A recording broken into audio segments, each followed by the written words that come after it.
program ni sangat seronok lah. So dia bagus untuk pembangunan profesional guru. Pengurusan program paling terbaik daripada IPG Kampus Tuanku Bainun. Belajar tentang struktur gaji guru.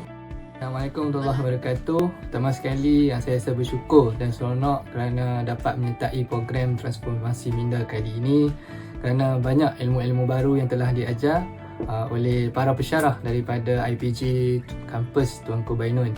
Dan saya rasa program ini banyak mendedahkan kepada para guru berkenaan tanggungjawab sebagai seorang penjawat awam yang akan berguna, akan diguna pakai oleh para guru baru pada masa akan datang. PTM terbaik. Assalamualaikum warahmatullahi wabarakatuh. Saya membuat hati dengan program yang dijalankan kerana ia memberi manfaat kepada saya. Program perantis guru IPG Tuanku Bainun 2025 the best kerana saya dapat banyak ilmu baru. Terima kasih.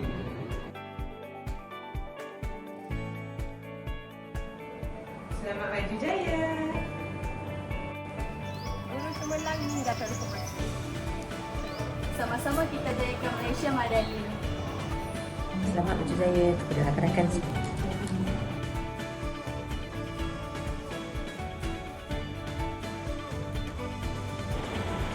Assalamualaikum dan salam sejahtera.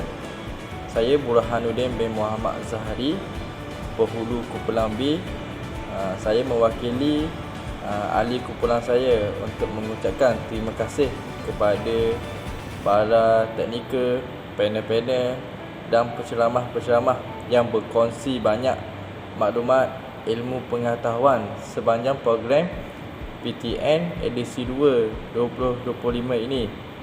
Okey, sebelum kita berpisah, izinkan saya mengucap satu rakak pantun, iaitu pagi cerah mentari bersinar, burung berkicau riang bernyanyi, wagen usah kenangan Mekah, tinggal di hati tak akan terhenti.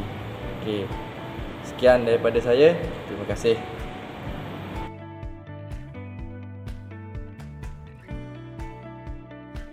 Terima kasih. Terima kasih. Terima kasih. Terima kasih.